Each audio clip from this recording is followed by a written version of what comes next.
Hello and welcome to AI Curious. My name is Jeff Wilser. I am a journalist, I'm a human, and I'm curious about AI. So, as longtime listeners of the podcast know, and by a long time, I mean, the weeks it's been alive, I make that silly little joke every episode that I'm a human because I do think that at some point in our lives, we will not be able to tell who's a human and who's not, at least digitally. And I had thought we're a ways away from that. We might be there today. And that brings us to today's guest, Don Bosco, the CEO of a company called BHuman. So this episode is also a bit of a sequel to one of the earliest shows I did with an Italian entrepreneur named Francesco Rulli, who was an early pioneer in what he called digital twins. I got a lot of feedback on that episode, people saying, hey, this is interesting and kind of fascinating, but I want to know more. And frankly, so did I. I've been wanting to do a deeper dive into this kind of weird world of digital twins and human clones. So as serendipity had it, I happened to be in New York recently, and I went to an AI meetup, because I guess now I'm the kind of person who goes to AI meetups. And I met the organizer, Don Bosco, and I later learned that as he shares in this episode, the entire event was created in large part thanks to clones. Kind of a wild story. And then I learned that Don's mission is to create clones, he has a clone of himself. He's happy to clone you. And he uses these clones to make himself more productive. So Don and I get into it in this episode. It's a lengthy episode, but there's a lot of ground to cover. We talk about what are the reasons that one would want to clone themselves. We get into the good, we get into the bad, we get into the kind of ethical concerns. And one thing I really appreciate about Don is he gets it. He gets the concerns, he gets the ways that this tech could potentially be used for the dark side and deep fakes and all that stuff. And we go there too. We cover what will the world look like if cloning becomes mainstream, if big companies are doing this kind of stuff, if you're getting kind of your inbound from clones at all times. We cover all that stuff. Oh, and by the way, as a teaser, it turns out that Don's next mission is to create 35 million clones. He is actively working on this right now.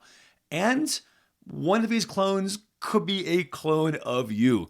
So stay tuned, we get into it. Please enjoy my conversation with Don Bosco, CEO of BHuman. Don, welcome to the pod. Thank you so much, Jeff. Good to be here. So many people hear human cloning and they're terrified, but you're leaning into it and you're excited about it. So what is it about cloning that appeals to you? Well, for me, it's about being able to basically do more, right? To scale yourself. I mean, I personally, there's a lot that I want to do in my life. And I've found that I've sort of hit walls when it comes to my own biology of what I can do, just in terms of how many people I can reply to in a day, how much, let's say, more practical level, like how much sales I can do in a day versus more of like a big picture level, like, I want to start multiple different projects. I want to work on nonprofits, things like that. And I can't do that if I spend, 99% of my time is already capped out with what I do right now. So for me, it's about being able to basically experience more in a lifetime than was previously possible because we're able to scale ourselves outside of our own biology. Interesting. And what are, you touched upon a few, but what are the things that a human clone can do today already? I think it's interesting that we're no longer in pure speculation, sci-fi, 10 years from now movie mode, but there are actual tools that exist at this moment that could effectively digitally clone us and let our clones do some of that extra work. So, what are some of the use cases that you're exploring and implementing in your own life? Yeah. Well, I'd say, where we started is really around the whole marketing and sales sphere of things. So, right now your clone can take meetings for you. It can sit on your website. It can talk to customers at scale. It can understand their pain points. It can guide them really, really effectively through the sales journey of understanding their needs, their pain points, and then really, really elegantly guiding them towards, hey, we might be the solution for you. But beyond that, it can also do things like browse LinkedIn for you, go and find people in your target market, reach out to them. It can leverage things like our personalized video technology to send people personalized videos at scale. They think that a human recorded it, but actually it was a clone that put it together. So most of our work so far has been in the sales and prospecting and outreach and marketing use cases. But I do see that expanding out over the next several months. Okay, I have so many questions. I love it's fascinating stuff. You mentioned that your clone can sit in a meeting for you and help guide the customer and answer customer questions. Just for dummies like me, how does that work? How can my Jeff clone be in a Zoom call and respond to my client's concerns? How does that work? What does it actually look like? Sure, sure. So right now we're in this call, right? And what are the aspects of you, Jeff? There's your voice, there's your video, particularly your face, and there's also what you know. And then you might add on top of that sort of the style of your personality and the style of your speech, right? So all of those things can actually be emulated and already have been emulated using AI. So the voice. I mean, I'm sure Mhm. we've all seen different voice cloning, right, and what that can do. So that's the first layer that we have. We're able to take 30 seconds of your voice and then basically recreate you in a conversation. When it comes to the face, admittedly, this isn't perfect yet, the face Right. part, but it is still pretty impressive. You're able to see that person reply, and they're moving their lips, and you see their face reply to you. Then this is where it gets really interesting, the knowledge base. So how do we know what Jeff knows, right? So we're able to look at, essentially, you can add in as many what we call training data, as much training data as you can. This could be, you can put in your website, you can put in, let's say you run a company, you have a help document page or a frequently asked questions page. You can throw this in. It can also learn from video, from audio. So maybe we take all of your previous podcasts, we throw those in, and essentially your clone starts to learn. Okay, who is this guy Jeff? Right? What does he know? Where is he from? What does he do for a living? And as well as on top of that, while it's learning all that, it's saying, okay, not who is he, but also how is he? Right? How does he speak? What's his sort of style? What's his personality? And then being able to emulate that all in a conversation. So I know it sounds kind of crazy, but when you break it down into the individual layers, we're already there for each of the layers. And so what BHuman does is we basically put those all together so that it can be meanings for you. Now, is this going to actually, it's funny. I was going to say, like, is this going to trick someone to think that's a real person? Probably not. However, we actually had an article written in Handelsblatt, which is second biggest business journal in the EU. Uh, and the journalist Felix Holterman, great guy, he actually had his dad talk to his persona on a video chat, and his dad thought it was him. So Now, obviously, now I'm wondering: is this the real Don? Am I talking to you or to your? and you are right now. so Yeah. you isn't that exactly what a clone would say, right? It's like the witch Yeah. trials. Sure, a witch is saying she's not a witch, but isn't that what a witch would say? Well, So well, what burn I you at would the say stake. is, if you can't tell the difference, doesn't matter. Fair enough. Okay, so you mentioned Be Human. Let's kind of ground the conversation a bit in some of the basics of Be Human, what you guys are building, what's the goal, and what is available right now for someone like me or listeners to try out. And then what do you want to be available? What are you building for like a year from now or three Hmm. years from now? But tell me a bit about how you launch Be Human and what its goals are. Sure, sure. So when you go to the platform right now, you'll first be met with a prompt to clone your voice. So we just ask you to record 30 seconds of anything. You can talk about the weather, talk about your day, talk about your favorite hobby, just for 30 seconds, all we need. And then instantly you're met with your clone who welcomes you, and you're able to have a back and forth. Now, the clone doesn't know anything yet, right? All it's just the voice layer right now. So then you have to teach it. So you can teach it by adding in, like I said, adding in that knowledge. So you can say, okay, here's my website. Here's every article I've written for the past, 10 years. Here's, every podcast I've been on. You essentially throw as much at it as Mm-hmm. possible. And then it starts learning this and then incorporating it into its knowledge base. And then literally within, a minute after adding in, let's say, your website or some sort of podcast, you then can test it. You can be like, hey, so Hmm. who is Don Bosco? Let's just say you threw that in right after this conversation. And then it would be able to, yeah, I spoke to Don on November 22nd, and Don is running BHuman and blah, blah, blah. And you could ask, questions about me based on what I'm saying right now. So that's how it is right now with the second layer, which is the knowledge base. The face layer, you have to record about 5 minutes of video, and then we're able to recreate your face. And then finally, the last layer is then, okay, this is great. You have this thing, it can talk to you, but now what can it do, right?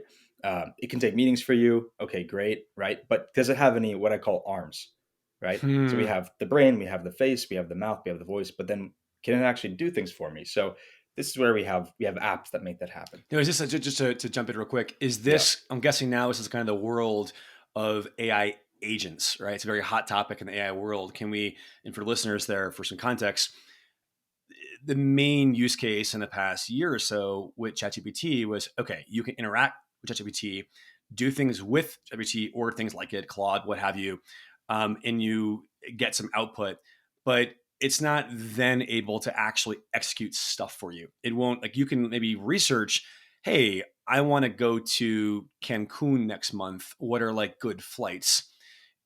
It might scour the internet, find you a good package deal, and even say, oh, here's a flight, here's a rental car.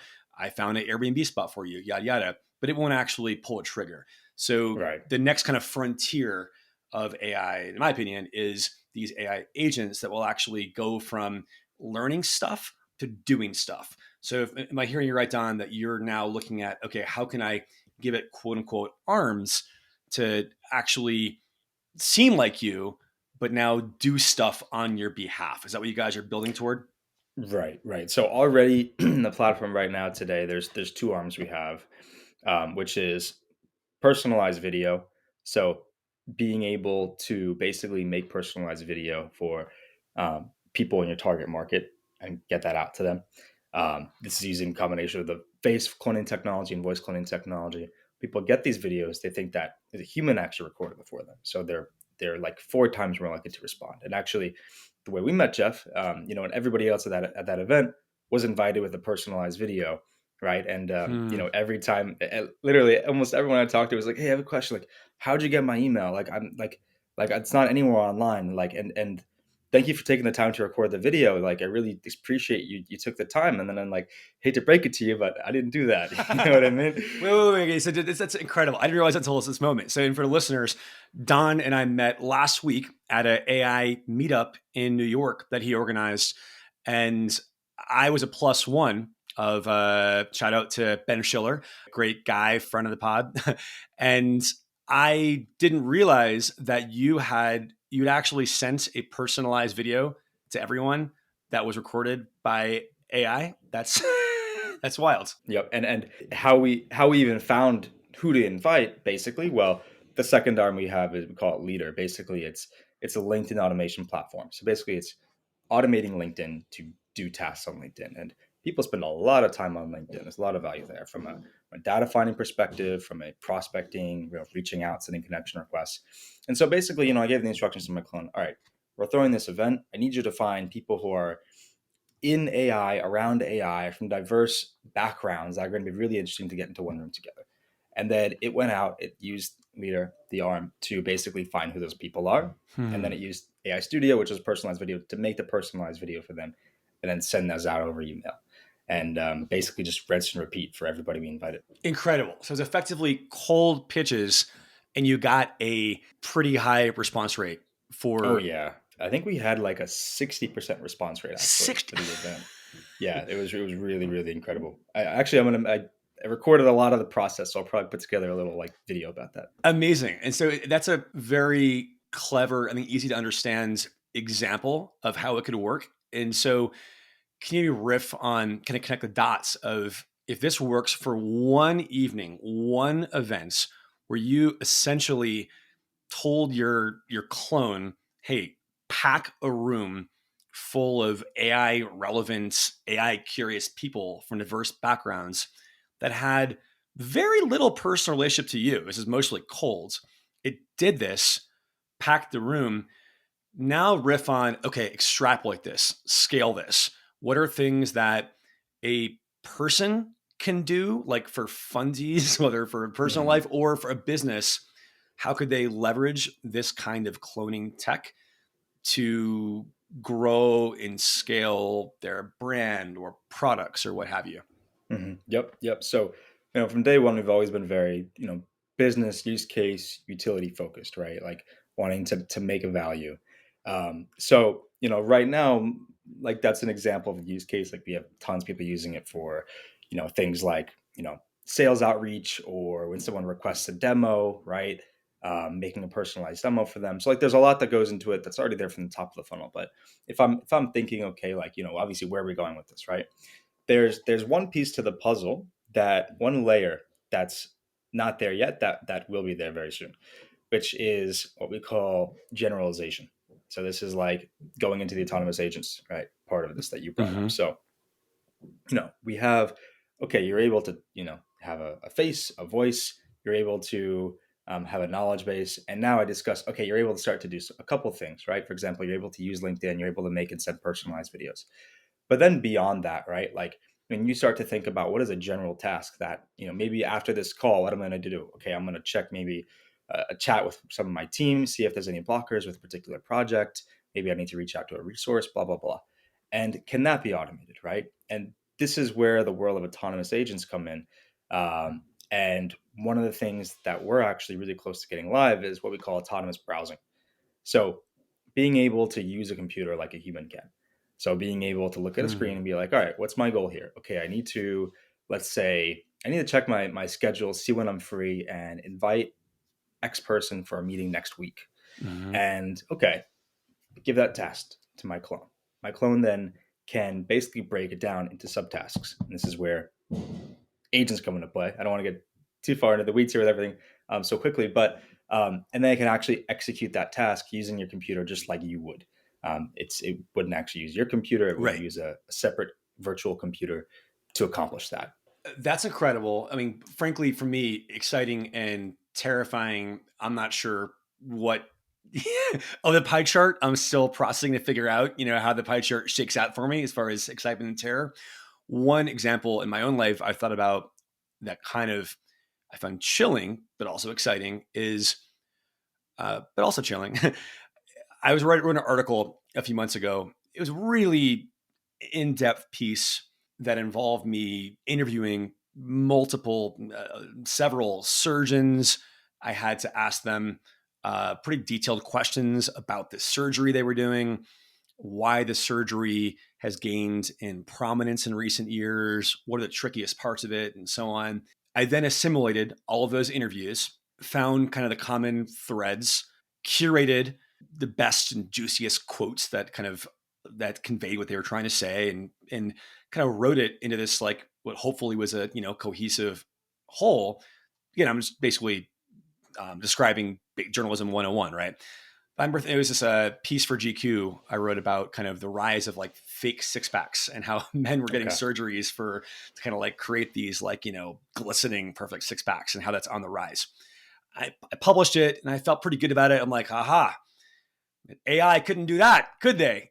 And I realized, not today, but maybe if someone is embracing human clones and what you're building at BHuman, that entire workflow could be done, right? I mean, it's if I hear you right, Don, in theory, or clone Jeff Prime, Jeff 2, whatever, I could create this process flow. I can say, hey, Jeff clone, please interview these 5 surgeons. Or better yet, Jeff clone, go find me 5 good surgeons. I want you to do the research. Find like what are the 5 top ab surgery, doctors in the US. Find them, write a email to them introducing myself, coordinate a call, schedule a call, hop on a Zoom with them, interview them. Now we have a transcript of the interview, and then summarize the interview, then select the golden quotes to use, and we have this new bucket of raw original material, this original reporting that me slash clone me is doing, then write an article. The reason why I'm going in such detail here, I think this is even for listeners who are, most listeners are not journalists, but I think you can imagine some workflow and whatever knowledge work you're doing, something comparable to this. Don, I was imagining that scenario as like years away. It sounds like that entire, like with a little thought and creativity and investment in time to set it up, that can be done almost like not quite tomorrow, but we're pretty close to that world. Am I Oh yeah, summarizing this appropriately? Is this the way we're headed to? absolutely. Yeah, yeah. And give you an example. One of the things we did at the event that people really liked is there were 100, maybe people in the room, and you can't talk to everyone, but there's a lot of interesting people there. So, what we did is we made, and we only did it for about like maybe 60 people who RSVP'd on the invite a couple days in advance. So you may not have gotten one yourself, but we made clones of everyone there based Mhm. on publicly available information from them. And then we made those clones meet with all the other clones who were there. And then we made a report basically saying, okay, Jeff, you talked to 85 people, or your clone did rather, and these are the top 5 people that we think that you should be based on what we know what we imagine your goals are and your objectives are and what you're interested in. And specifically for the top match, here's the conversation that you had with them, your clone had with their clone rather. And people love that, and it was actually just like extremely effective because they were able to cut through the noise. And like, there's a lot of people here, but these are the people I need to talk to for sure. And so coming back to your use case, absolutely, you can set up an actual meeting and do that. Or if they had clones already, you can talk to their clones directly. I'm laughing because this is hilarious, amazing, easy to imagine how this is transformative in ways both hyper useful and also clearly there's like the Black Mirror part of it we can get into in a bit. And I'm sure you spent considerable time thinking about in the last few years developing this. So we'll definitely go there too. On the, I love the idea that while we're at this in real life networking events, there is in parallel a meta like clone on clone networking events. And as wild as it sounds, I'm being open minded here. I can envision that even if it's not perfect, if like Jeff clones talking to Don's clone, if we didn't have a chance to connect in real life, but the AIs were smart enough to realize, Jeff has this podcast, so he'd probably talk about that. You are building BHuman, this cloning company, which is obviously of interest to AI podcasts. It would probably those our clones would have enough of a conversation so that later on we realize, ding ding ding, there's something here. Now let's have our meat bag, flesh and blood versions of ourselves actually talk to make this happen. And that could be happening at scale throughout the events. That is it perfect? No, but probably better than the old school emailing into the void and hoping that people's emails back and forth will yield any connection, which we all know often does not. Um, that's wild. Have you heard any other success stories or folks kind of like creating a actual connection in real life after their clones hit it off, so to speak? hmm Well, the event was the first time we did that, but I got a lot of good feedback from that.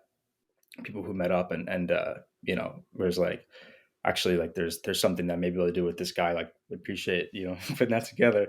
But what we're actually doing right now, this might blow you away. We're making clones for about 35 million people. It's funny, Don. I was just thinking. Okay, there's no if our clones could have this little if there is a shadow events that's mirroring this New York events where 120 of us were in New York and our 120 clones or whatever it is we're meeting, there's no freaking reason why it has to be bound by geography, right? That was almost a perfect concept New York physical meetup to digital clone meetup, but you can imagine creating clones for millions and always clones kind of self sorting and Right. mingling, and then we'll just see what happens, which clones you're Right. hanging off. So I was just going to go there, and it sounds like you obviously had the same thought, and you guys are building it. So tell me, what's the goal of that? Where are you in that timeline, and what do you hope? What are the possibilities of what this could look Hmm. like? For sure. For sure. So you can think of it like in network and out of network clones. So in network means like there's a user like Jeff, you're signed up for the BHuman platform, you have your clone. It's able to talk to you directly. Then there's out of network, which is like there's some, let's say, CEO right out there, and we're doing 35 million of these. So there's a lot of people we're covering. Uh, it's not an exaggeration, literally 35 million. Um, and Jeff, you're able to, let's take the surgeon example, right? You're able to talk to Mm-hmm. this surgeon clone. Now, the surgeon doesn't even know he has a clone around. Okay, but it's able to basically create an identity for him based on everything he's put in the public domain online to be able to then conversate with your clone, Jeff, or my clone, or anybody else's clone. So instead of, and it sounds crazy, but it's actually not anything really crazy because instead of you doing research, you think about it, conversation is basically just researching each other's brains in a sort of Mm-hmm. roundabout way, right? Just like you would search something in a database, I could search something in your brain by having a conversation with you. And so basically, this allows us to do that at scale. So you could think about like, okay, instead of having your clone even just talk to 5 surgeons, well, if there's already 500 clones of surgeons out there, you can talk to 500, determine the 5 most interesting. And then your clone could say, hey, Jeff, you should talk to these 5 guys at an actual real in-person setting, perhaps. And I think that's the main point is that like, the whole point of all this, that why we're doing this is so that you can be less robotic. I know it may sound sort of Hmm. counterintuitive and paradoxical, but we're creating robots so that you don't have to be that robot, so that you can just focus on the real interactions that matter and doing as much as you want to do in your lifetime. That's the goal for me. Okay, so much to unpack there. Fascinating stuff. I'm gonna channel some listener, what I imagine listener questions we'll have about this. One of which is, if folks don't realize they're being clones, are there legal, privacy, ethical concerns that you are navigating? What does that landscape look like, and how are you approaching that aspect of it? Sure. I mean, the first thing is that obviously we can't access anything that's not already public and online. So, instead of Jeff, you researching a particular surgeon and going through that time, right? Mm-hmm.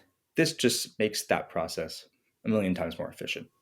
Mm-hmm. Um, there's no okay. Now, if I have a clone floating around about me, right, that's based on public information about me, then maybe I want to grab that clone and be like, hey, like, you're mine. You know what I mean? You worked for me, Hey, pal. buddy, you have a certain reputation to uphold. I Yeah, want you to comport yourself accordingly.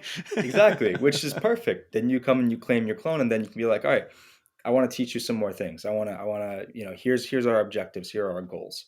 And then you can start to basically take that under your wing. And I think that's really what we're entering here, a world where like we have sort of a digital buddy, a digital companion that's sort of, you know, looking out for us, and basically just like we operate in the physical world, it's operating in the digital world on our behalf. So, up until now, we've been speaking about kind of faithful representations of ourselves. Isn't it possible for someone, like, let's say I'm making my clone and I kind of like feed it all of the online stuff out there without me, my voice, I video myself, it ingests.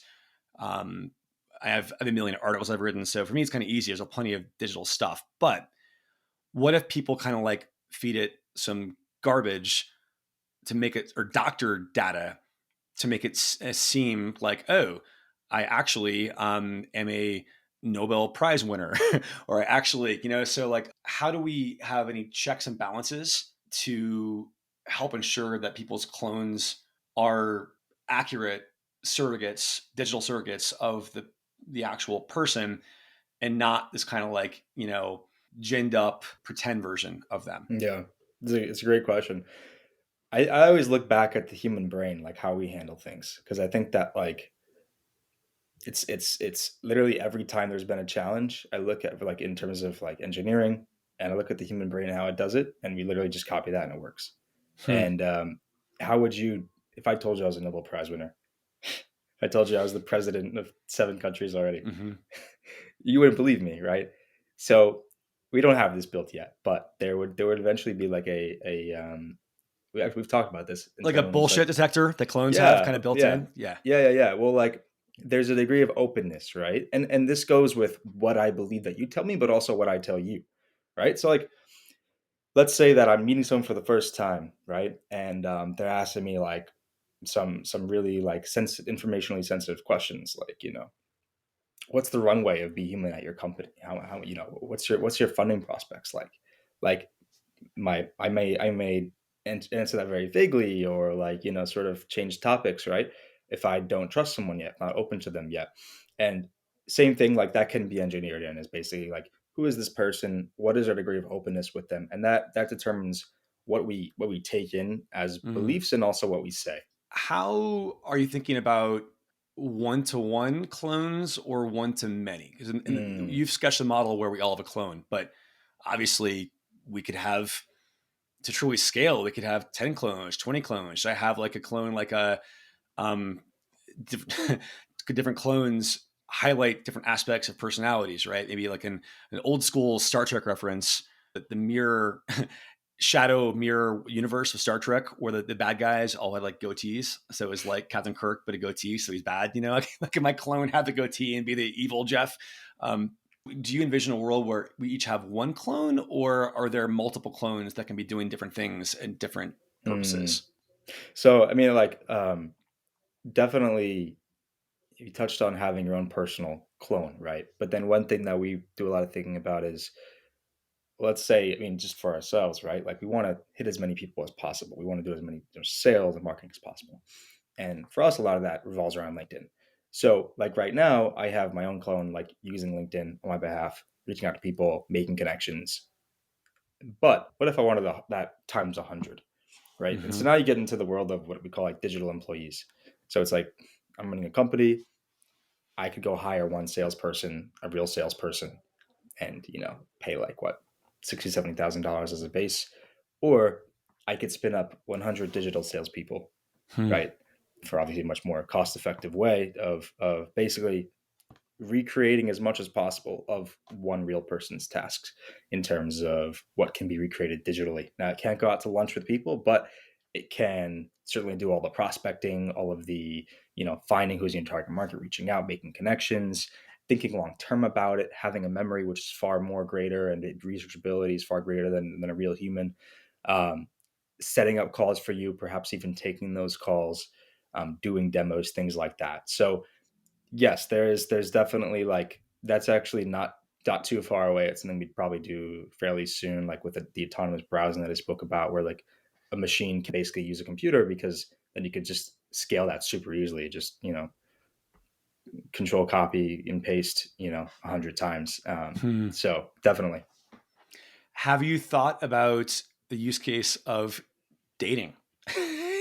Yeah, it's funny you bring that up, because we've had someone come to us with the literally exact same concept, asking, "Hey, can we use your tech as like the engine behind this?" Basically, like, yeah, exactly like Tinder, except you have your clone, she has her clone, your clones meet. If you hit it off, okay, here's like a suggested match. Like this is vetted. You know what I mean? Now, of course, it's not going to be able to. You can't recreate things like. There, I mean, yes, there are some ineffable there are parts some of things, dating that yeah, I would hope, but at least for the moment, clones cannot quite replicate. yeah, exactly. But at the same time, like it will be like, okay, you guys are both interested in the same thing. You guys both love going hiking, and you both love, there's some really interesting things here, and maybe you can look at, you know, we're able to look at like do personality tests based on like predictive personality tests rather. They'd be like, you guys would probably be a good fit, and go from there. And as you can imagine, there are just a million use cases that you could imagine. And so, the way we're structuring things is actually to be more like, um, a platform people can come and actually build apps on top of as well. Mm, So, like, you think of let's imagine like a console like Xbox or PlayStation or even a computer, right? You have apps that are built on top that leverage the core engine in order to do things. And so that's what we see. Like you think like 6 to 12 months out in the future is like be human as being this human cloning engine, this sort of center of gravity, if you will, that other apps can interface with to be like, hey, this is the dating app. Like, so be human, I need you to expose like your personal knowledge base, so you don't have to tell me things about like you know your financial records, right? Like Hmm. that's for your financial advisor app, right? But now we're just talking about like what do you like to do for fun, right? um, and then it's able to basically you're able to give permission to expose that out, and then to make that app work. But so it's all connected into a center hub. That's how we see the vision for it, because there's just so many use cases, and so we want to enable people to build as creative as possible. How are you thinking about kind of the flip side of this, which is if and when we all have clones, how will we know what's real and what's authentic, right? Or even now, even today, when we send 1 minute videos to someone that's personalized, Hmm. that worked and that's cool because people were not expecting it to be a clone, right? Like, oh my God, wow, Don took the time to address to film something just to me. That's cool. I'm special, right? I don't know that could last forever if, as this becomes mainstream, people will see a red flag of, oh, okay, it's another freaking clone message, right? So that might feel less special if we realize it's a clone, or it might even be a sense of betrayal. And I can imagine too, especially like you doing it, you're one person, that feels like a pretty like innocuous thing to do and clever, and I'd be almost kind of charming.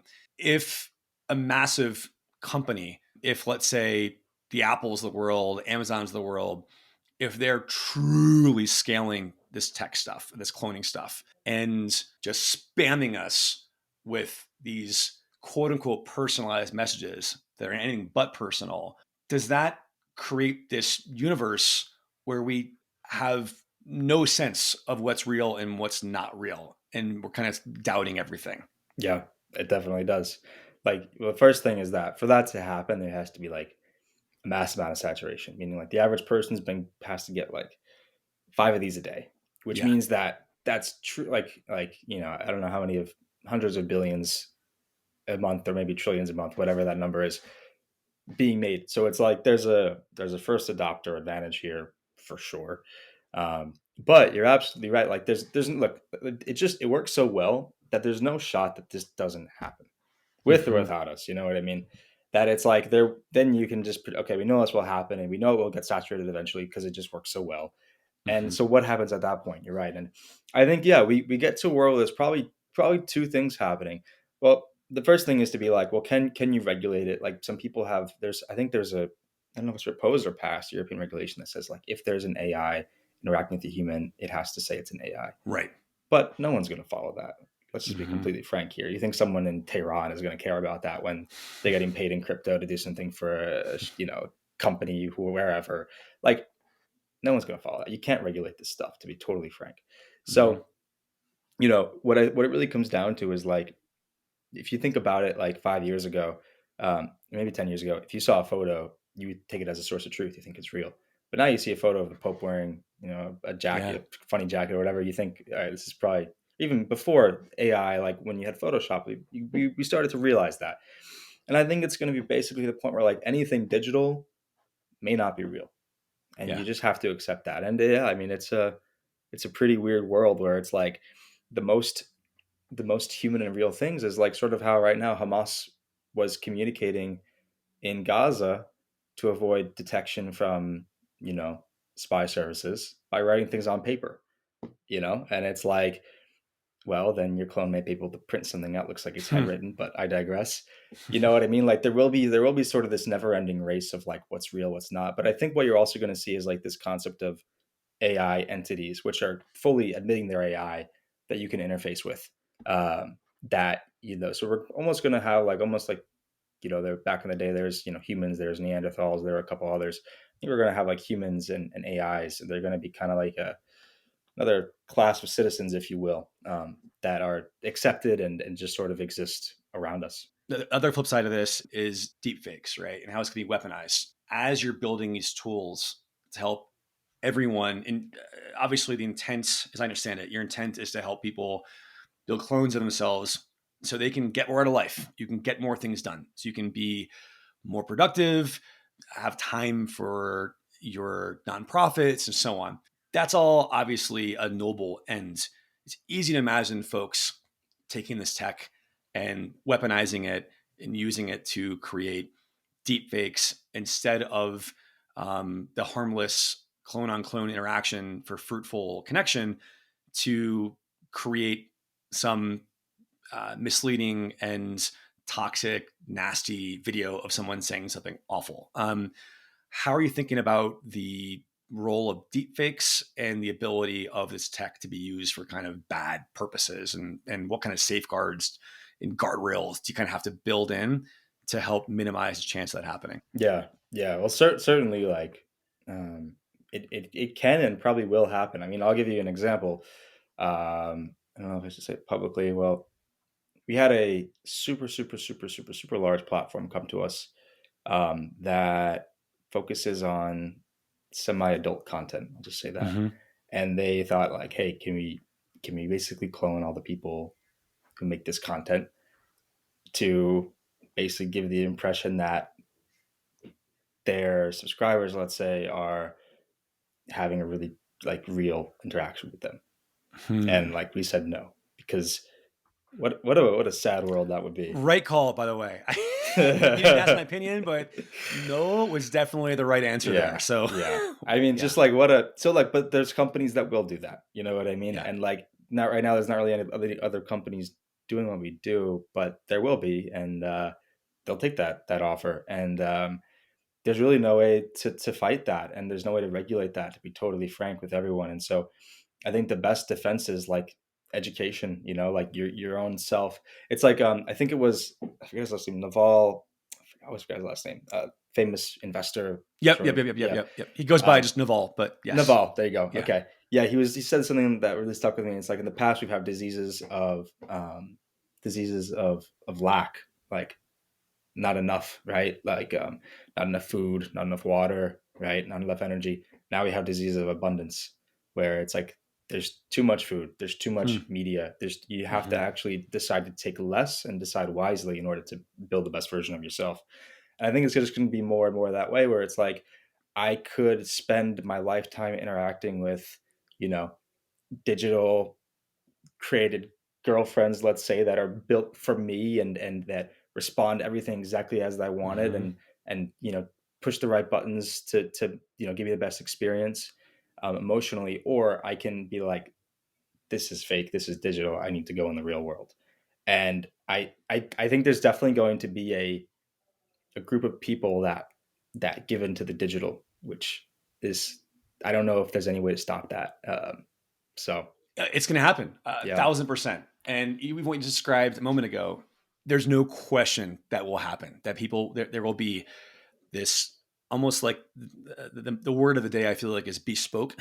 This bespoke, personalized creation of a girlfriend, boyfriend, whatever, like just for you, knowing everything about you and knowing exactly how to excite you, entice you, and so on. We are not far from that. I know there are companies out there already building those kind of tools. Um, so actually, that is a fun pivot to the next chapter of cloning. I love your thoughts on this. Actual physical real life clones.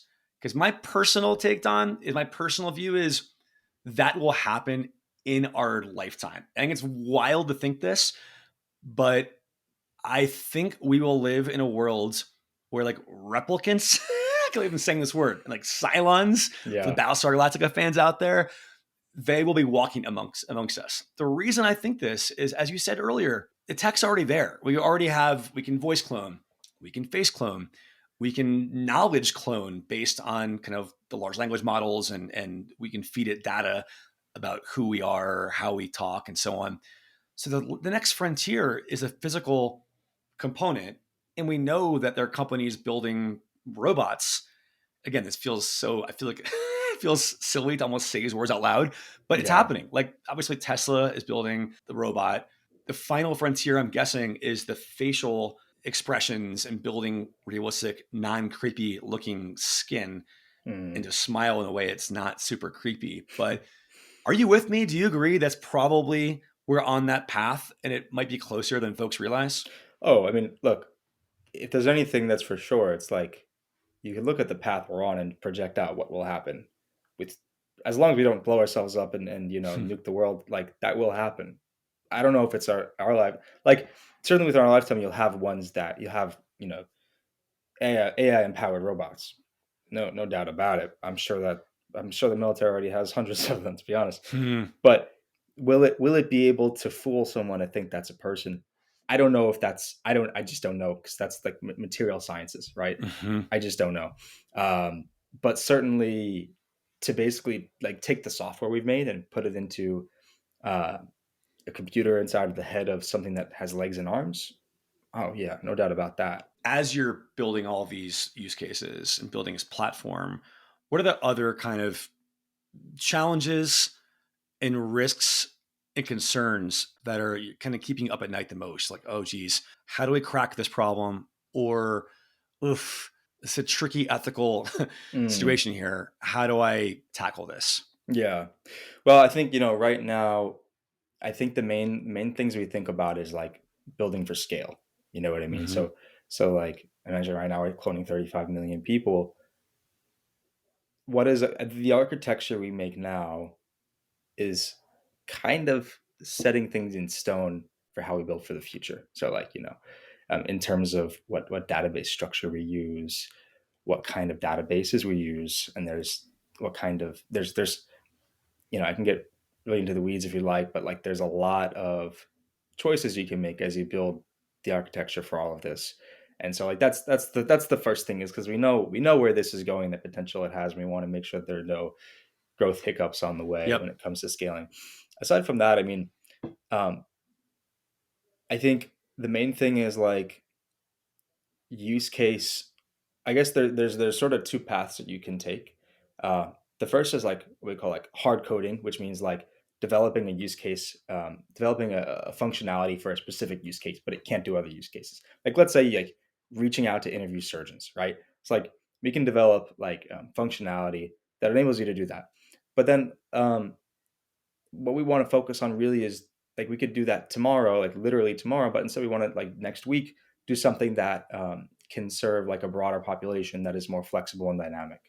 Hmm. So that's also consideration. And then the last thing I would just say is like ethically, like at the end of the day, like for me, I just want to do good and uplift people and leave an interesting life. And I don't want to build a world where people are stuck in their rooms talking to AI, and it's kind of also what I'm building at the Yeah. same time. So it's a thin line to walk to really make sure this allows us to be more human and not less human. So that's the main thing. What are some predictions you have, or what excites you what the future could look like with human clones in the next, let's say, 1 year, 5 year, 10 years? Can we give us Hmm. some kind of either scenarios or use cases, or how the world could look differently that excites you, and hopefully is not the dystopia that neither one of us want, where Yeah, people are just in their room living sad, yeah. miserable lives while their clones are off gallivanting in the metaverse. Absolutely. Well, I mean, I'd say the first thing is over the next like year, I think you'll see business really transform as a result of this. You'll see like Hmm. we're focusing mostly on business use cases to start. Um, so it'll become just as AI has become now a natural part of doing business. You see that transition happen.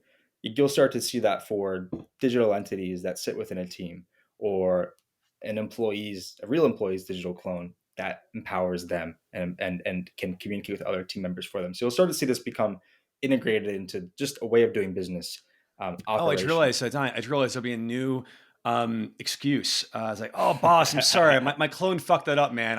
Yeah, that's right. I'm gonna have a talk with them. That wasn't me. That was a clone. Next time they'll get it right." Absolutely. Yeah, yeah. Blame it on the clone. So there's that. I think like most good technology, it'll happen without you even seeing it, and then something will be like, oh my god, this thing's everywhere. You know what I mean? So that's where it'll start. And it'll start mostly around like knowledge worker use cases, like sales, or of course research is an easy one, or like recruiting, right? Things that involve moving information from here to there, having conversations, informational um, use cases, right? Um, and then it'll go from there. The next step would be to more action. So things like coding, um, designing, like actually building things. Um, and then, I think that we'll start to see this sort of enter the non-business world, maybe like a year, 2 years plus from now. No, it's like between 1 year and 2 year of, anybody on the street sort of having a clone, like I'll have a mobile phone, Hmm. you know, and that thing can basically do whatever you instruct it to do, whether it's like, hey, I'm really not interested in working career. I want you to like focus on. I'm really interested in like Norwegian literature, let's just Hmm. say, and I want you to like find me like research that and like find me the best. And this thing is also going to be able to anticipate what you want and come up with things that like it may think you want before you even tell it that, and basically just try to serve you in the best way possible. And to use all the tools and arms, quote unquote, that we give it in order to do that. um, that's where I see it going. I think like just like everyone carries a phone in their pocket, everyone's going to have their phone and their clone in their digital pocket. Um, and then I think like 5+ years from now, you start to see clones become more and more independent in terms of having their own identities, and their own motivations and goals.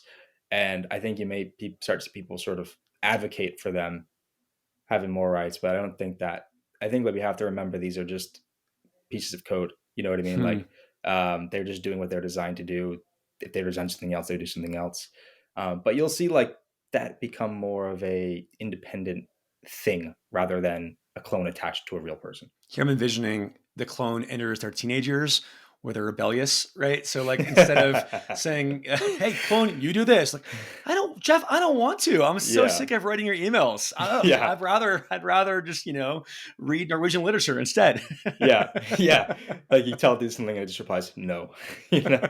And like maybe like honestly, like I thought about like programming in a little bit of something like that just for the fun of it, just to make it Hmm. feel a bit more real.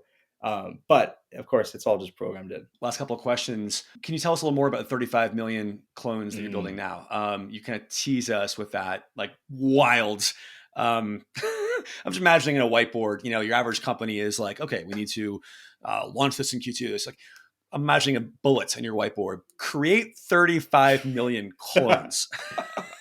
So now, can you tell us a little more about what that's going to look like, what you're hoping to get out of this? When will the 35 million people, presumably just guessing by the math, some of the listeners of this very podcast likely will have themselves unknowingly clones by you guys. When will we realize that we have these clones? What's the process for kind of claiming them? Mm. And what do you hope to get out of it? And what's the next step? Yeah. Well, the first thing, okay, someone listening to this podcast, probably they're in that group, because we focused also on like people in the professional world who've Hmm. made some kind of name for themselves.